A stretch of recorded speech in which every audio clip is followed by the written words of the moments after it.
Hey guys, it's Ika here. I'm just going to be making a video today about Sword and Shield's Battle Stadium singles and just my thoughts on it and some of the issues that I've had personally and I've seen other people starting to have as they play the meta more and more. Um, and it's just what's making the generation not as enjoyable or frustrating or salt inducing to people, even more so than Generation 7. And there's like three main things that cause Generation 8 to be really quite problematic. The current meta. The first one is the inaccuracy of moves. I'm going to talk about this and compare it to Gen 7. And then the second thing I'm going to talk about is weakness policy, specifically as an item with in conjunction with Dynamaxing. There's other interactions that are nearly as annoying, but the most obvious one is weakness policy. Other ones include like Life Orb plus Dynamax, the boosting things such as Expert Belt, Mystic Water, and all those sorts of items also can be very annoying. And the last one I'm going to talk about is 50/50s, and how basically the games are very, very high risk, high reward, and they're very, very dictated by team preview in particular. Just due to the way that the meta is. And so let's get into it. I'm going to talk a bit first about the moves, and best place to look is the viability rankings. I'm going to go through like some of these Pokemon, and then I'm going to compare it to Gen 7, which I have in another tab. So if you look at the top Pokemon, Dragapult, instantly, like, I can go through the top three. Like, Mimikyu is the least worst of all of these. Mimikyu only has one inaccurate move that it's basically gotten from Gen 7 as well, which is Play Rough. Dragapult depends on the set, but you always have an inaccurate move. Most Dragapult sets will run Fire Blast specifically for Corviknight, but a lot of special sets will run Draco Meteor. On bulkier sets or weakness policy, you'll be running Will-O-Wisp, perhaps, or Steel Wing. Both of these obviously are inaccurate moves. On Excadrill, you're running Rock Slide, Rock Tomb, potentially Horn Drill, although Horn Drill I wouldn't really class as an inaccurate move, so to speak. Going further down, Corviknight actually one of the two Pokemon in A plus A with Snorlax that don't regularly run inaccurate moves.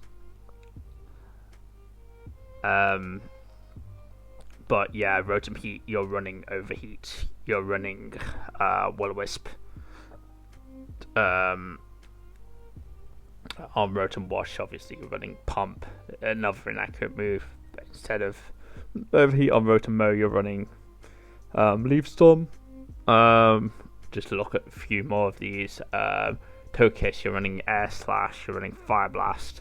On Tyranitar, you're running Stone Edge, perhaps, or Rock Blast, or Fire Blast on like special weakness policy sets. Gyarados, you're running Bounce, you're running Power Whip. Hydreigon, you're running Draco Meteor. What else? You're running Fire Blast on Hydreigon. Darmanitan, you're running Ice Crash a lot of the time. Of course, you're running Rock Blast. But yeah, as you can see, like, most of these Pokemon have some inaccurate move, and the problem with this is that with inaccurate moves comes the potential for hacks. People have been wondering, like, why does it seem like I'm getting hacks every single game? in Gen 8. It's because you're clicking, like, the majority of the time you're clicking a move that is not 100% accurate. And obviously you have stuff like crits and other bullshit on top of that, random text. And all of that adds up to Gen 8 being very unpredictable metagame in terms of that you can't really calculate a full game plan. I'm going to turn the music down a bit. I think it's a bit loud. There we go. But yeah, Gen 8 is just quite an unpredictable metagame because of all of these moves might just miss. Like, for example, I can look at my game versus Dragon Wheel. I'm going to look at some more games. Like, I can look at any of these games, but let's say the second game of 3, I think it's this one. So yeah, I bring Trick Room. Okay, it's not this one, it's the other one. But there it is. Okay, Mimikyu. He sends out Dragapult. He Dynamaxes, Max Flare. Okay, clicks Fire Blast. That's the first non-Dynamax move he's used. I'm going to use Play Rough. That's a 9% accurate move. He uses Pyro Ball on his Cinderace. 90% accurate move. This is obviously a particularly haxy game. But yeah, other than the stuff that I'm using, like, yeah, pretty much every turn aside from the Dynamax here and this Icicle Spear was not a 100% accurate move. And he could have used, he could use Rock Blast if I had Rotom there instead of Conkeldurr. So it's like, when you look at that, it's like, okay, there's no surprise that there's some moves being missed in these games, just because, like, there's like 4 different 80 to 90% accurate moves that game, so 1 or 2 of them are probably going to be missed, which is making the games quite a lot of variance in the games, because it's just like you don't know what's going to happen outside Dynamax. Whereas, like, if you look at it compared to Gen 7, this is Gen 7 viability rankings. You have Greninja. Okay, Greninja. The protein ones are using, like, maybe using Gunk Shot, and a Rock move. But, like, Torrent Greninja never runs, basically never runs anything that's not 100% accurate. Landorus T, the only thing you're going to see is a Rock move on this that's not 100% accurate. You're never using regular Fly. You're only using for Z Fly. Mimikyu, I've said, has that Play Rough. That's it. Mimikyu is, like, not really a big offender. Salamence and Feeny, both 100% accurate. Only Toxic on Aegislash. Leech Seed on Celesteela. But, like, every other possible move that these Pokemon are running is, like, and these are often not its main sets. Like Aegislash, that's okay. Yes, Toxic is probably Aegislash's main set, but, like, Protein Greninja is, like, that's like a 50-50. Charizard generally running 100% accurate. Charizard Y, you can run Fire Blast, but most of those will also be running Flamethrower. You can also run Focus Blast, but yeah, that's another one. Gengar, Casino Gar, but that's only one set, and it's specifically meant as, like, a last ditch thing. Gyarados, you're never running inaccurate moves. You're never running inaccurate moves on Hippo. Never running inaccurate moves on Metagross. P2, you run Toxic. That's it. These basically just Focus Blast on Lele. But the thing is, with this 17 mons, maybe, like, 7 of them are running inaccurate moves, whereas with these, like, 11 mons, or even, like, 18 mons here, maybe, like, 15 of them are only, like, Hippo, Snorlax, and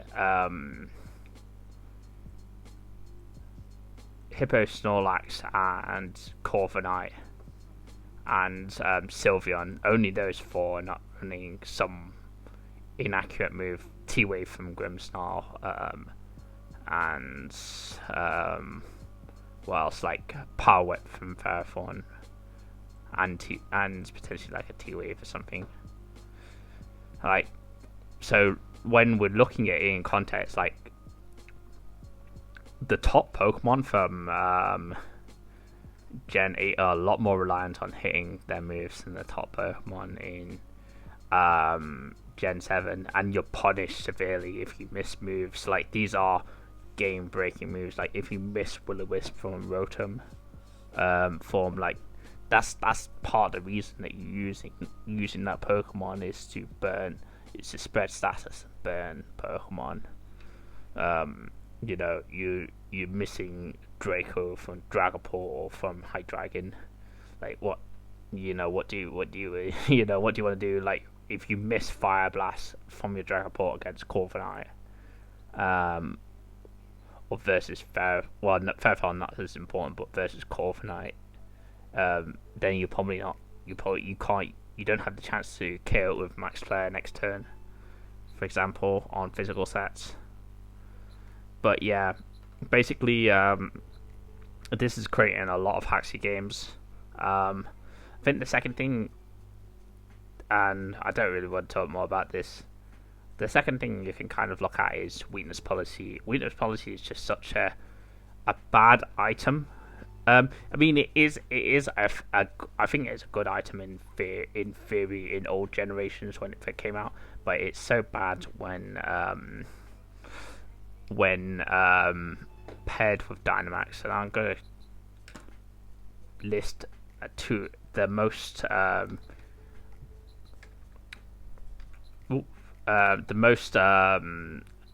Pokemon that abuse it most. So Tyranitar, Togekiss, Rhyperior, and then to a lesser extent like Dragapult, Corviknight, and Snorlax.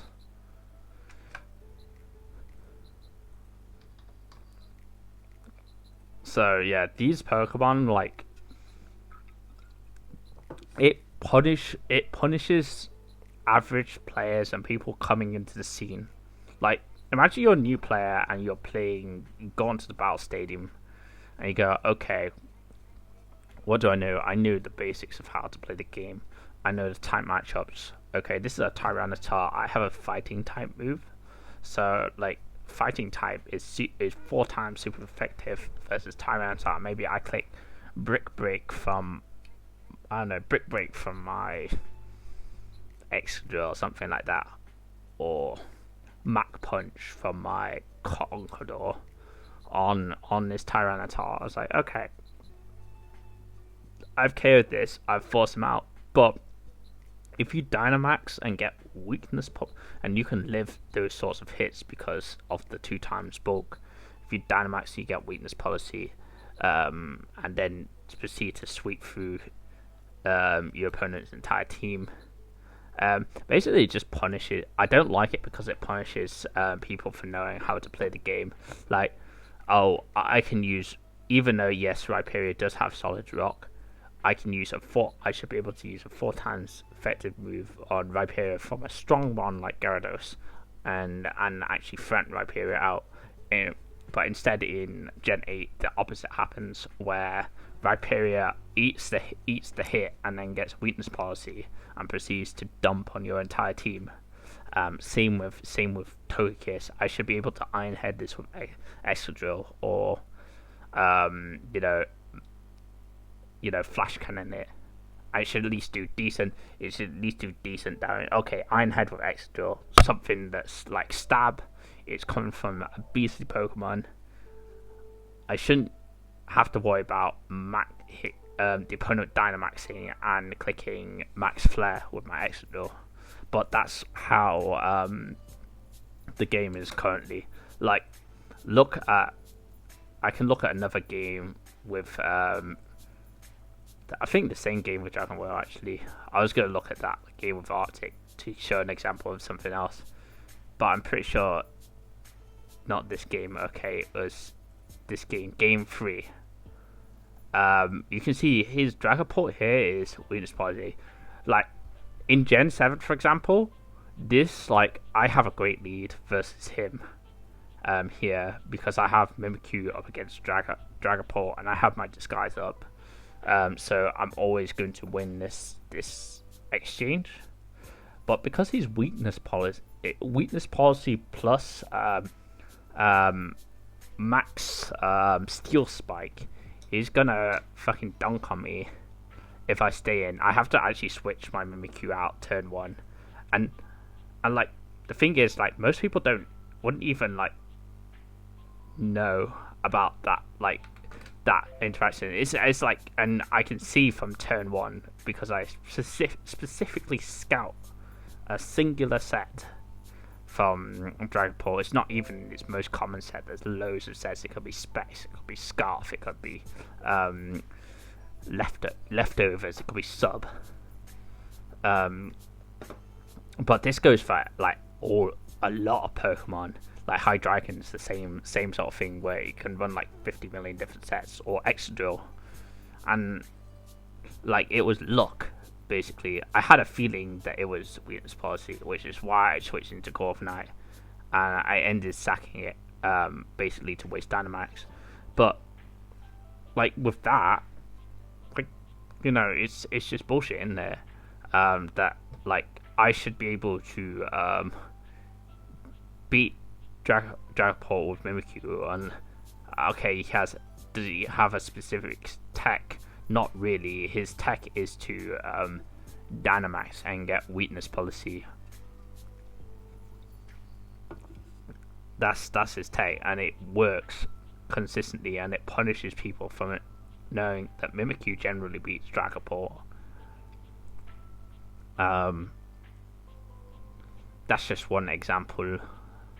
I mean, I don't blame my opponent for using weakness policy, because it's just fucking excellent. But yeah, you even see like other Pokemon like Corviknight or Snorlax using weakness policy. But these are the main 4 culprits of weakness policy. You can see like shit like Duraludon. Weakness policy is good on every single fucking one. There's not a Pokemon it's not good on.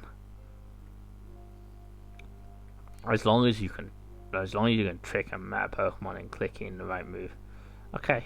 Yeah, it's decent on like Rotom forms. Decent on maybe not even on Hydreigon. Decent on Excadrill. Decent on Conk. You know, decent on Aegislash. So yeah, really these weakness policy plus Dynamax is just like such a, the combination just, it warps the way that you play Pokemon, and it punishes you for knowing how to play Pokemon conventionally, or knowing what Game Freak has decided are the core mechanics of the game, i.e. type effectiveness, i.e. calculating, okay, this does this amount of damage, I can knock him out now. So I'm essentially Dynamax, this is the first problem with Dynamax, so I thought I'd mention it first. But there's another problem, which is, you can see in this game, turn 1, I'm going to show you all the 50-50s in this game.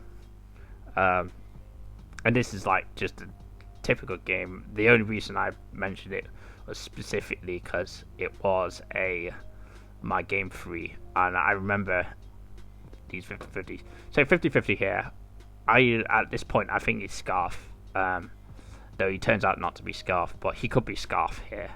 So Scarf Hydreigon kills Scarf Darmanitan with Fire Blast. Actually, funny enough, this comes back to inaccurate moves. Kills 85% of the time. But if I click Dynamax, I can live Scarf Hydreigon's Fire Blast and kill it with Max Hailstorm or Max Knuckle or anything really. So that's one.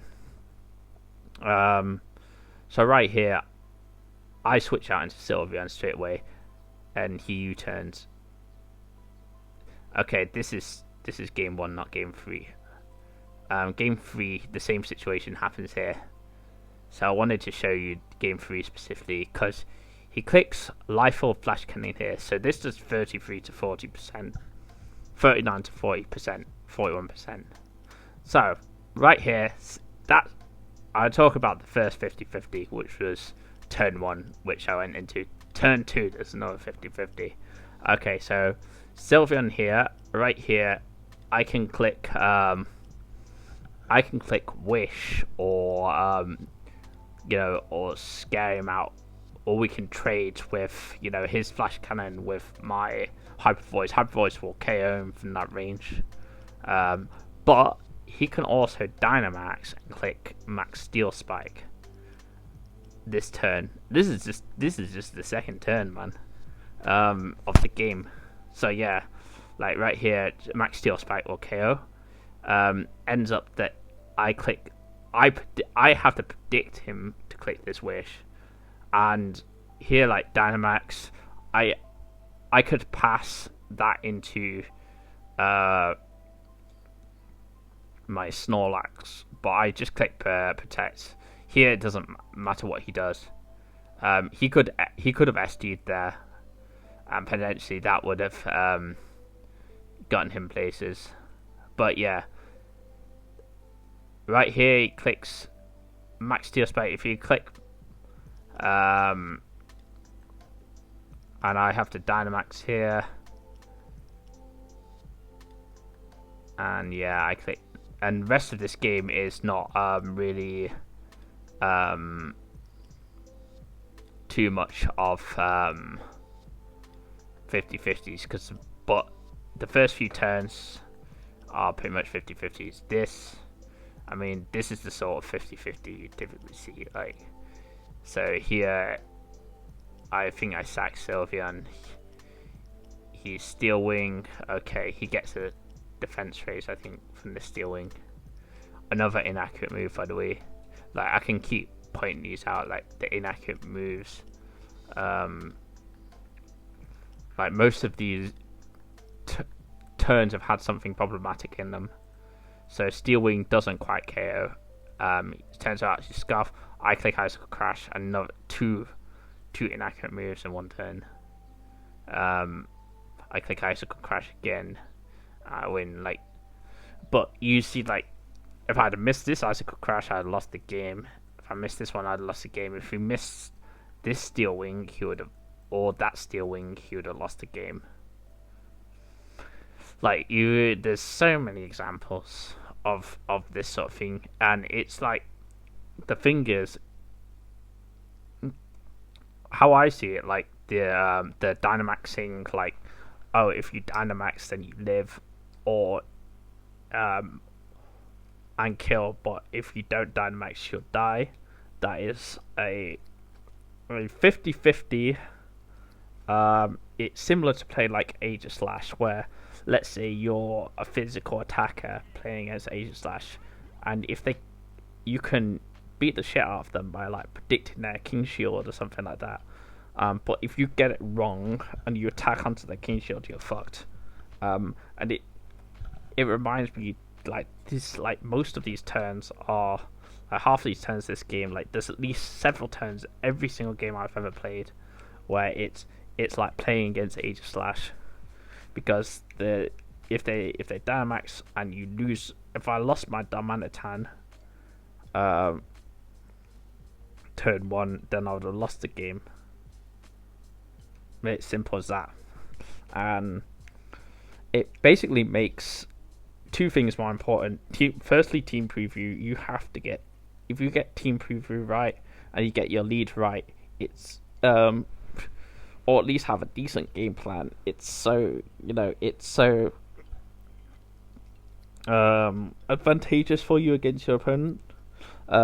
In my Dragon Ball set, I got the, well, other than game 2 where he had weakness policy Dragapult, but essentially I got the lead matchups that I kind of wanted every single game, which put me in such a good position. But a lot of those was like predicting stuff. Like, I could, like, on these games, like, yeah, I can prevent the situation between Darmanitan and High Dragon turn 1 of this game right here, where I have this 50-50 by leading with Sylveon. Sylveon obviously beats High Dragon pretty much, even if he goes for Max Steel Spike turn 1. But that means that if he leads Extra Drill, you know, that's the sort of thing that I have to make mid ground plays in my lead slot so I don't lose the game to other things. Which often leads to these situations where you have to kind of take 50-50s versus the Pokemon that's out there with you. And yeah, essentially, because of Dynamax, I guess the last thing you can talk about is like games snowball extremely quickly. The game I lost against Dragon World, granted I played it incorrectly, but like all of this, I lead Quag versus Dom, you know, it's decent enough. I'm gonna counter this, and get rid of his Dom. That's fine. So he nasty plots with Togekiss. It's like, and yeah, I mess up here, but like the game's fucking over. Like Max Steel Spike means the game's fucking over, even though like he's hazed, and I mess up here, but like I know I'm fucked, because it's just like because he's got because Dynamax just gives you such like random boosts, and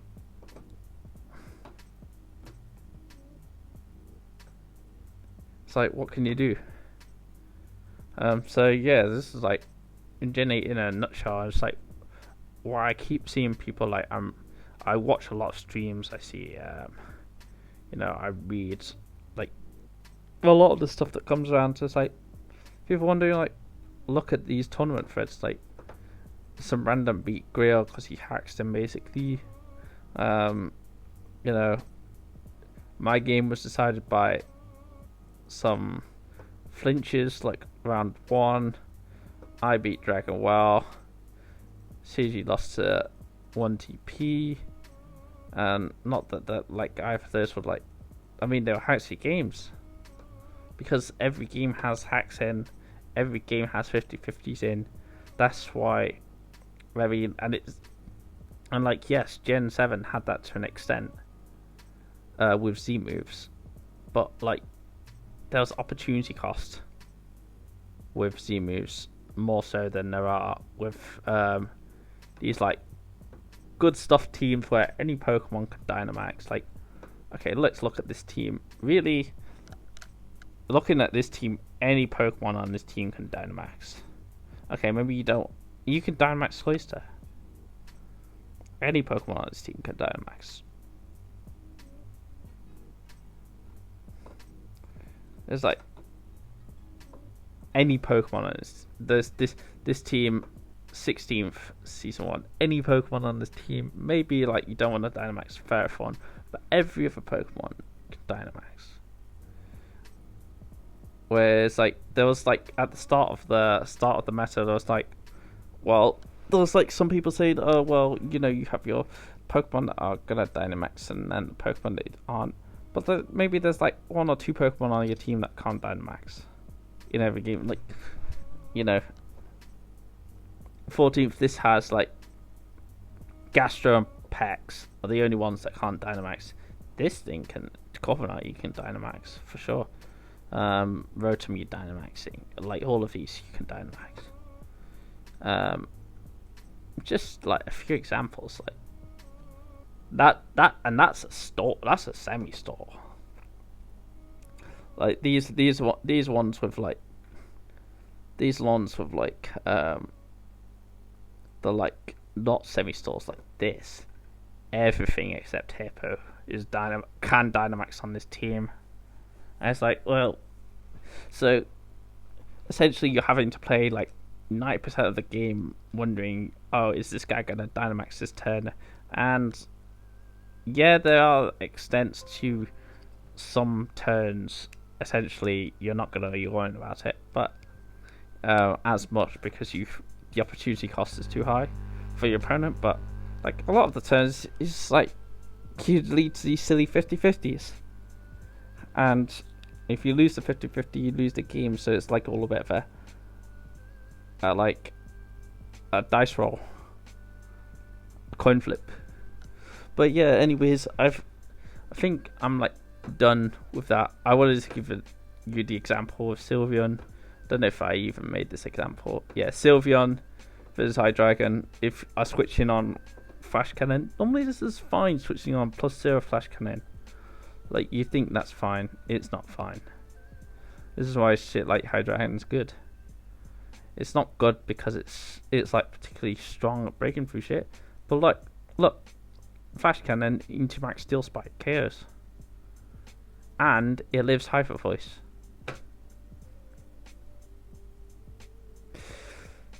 Yep, but there you go. It's like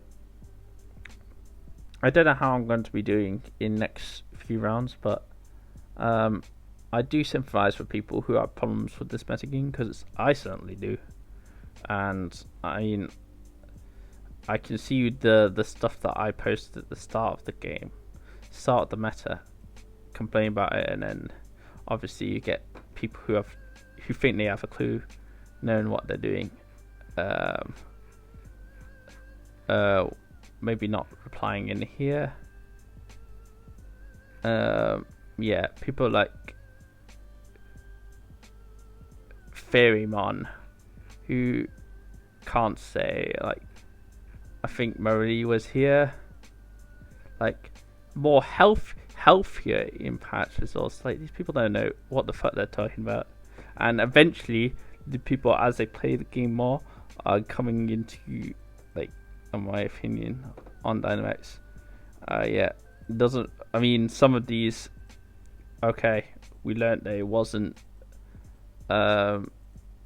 not getting these boosts, this was wrong, but it still interacts with these items in a positive way, and it still interacts with some of them, like Life Orb, in a positive way. But yeah, secondary effects, yeah, called this flying. Okay, fighting's not as important. It can be annoying. Water type Dynamax move, fucking annoying. Fire is another one. Max Flare, another one. You know, we discovered more broken types. Even the rock type is kind of broken as well. And Steel Spike is up there, like in top 5. Unpredictability, yeah, something had. Dynamax is not needing items. Creates 50-50s every turn of the game, due to the Dynamaxing Z moves require Pokemon to have items. Like, I got some of this wrong, to be fair, because the Showdown mechanics were wrong, and I only play Showdown. But like, but yeah, like, there was a lot of people at the start, like, really depending Dynamax. And I'd have loved to have it out of the game, because it would have, like, at least gotten rid of 2 of these issues, which is weakness policy and Dynamax, and every turn being like Age Slash. And to be fair, some of these Pokemon, like Dragapult, they run inaccurate moves for stronger Dynamax. So, like, for stronger max moves, or run it just specifically for Dynamax. So yeah, I mean, I can't say I've seen it coming. I didn't see it coming, because that post that I made was November the 19th, and it's like 2 months later. But yeah, that's my opinions so far on Generation 8 BSS. I hope things change. I don't like the meta as it is currently. I think that even Gen 7, I think, was like, it had its own problems, and some of those problems have been solved in Gen 8. Like, Glalie no longer getting evasion boost, I think is actually great for the competitive Pokemon. But other things, just this, Dynamax, they haven't really thought through, and that's just led to a lot of the top Pokemon just running really, really, and the fast pacing of the games led to top Pokemon running really inaccurate moves that just make the whole thing a bit of a hacks fest, a bit of a casino fest that's decided by a combination of who hits their moves and who gets this right in team preview. Just really unfortunate, but hey, anyways, like and subscribe to my videos. Check out my Twitch channel. I haven't streamed there for ages, and I'll be back next week with my round 3. Battle Stadium singles open. Hopefully I win. I may meme, I may live record, I may post record, I don't know, but yeah, cheers.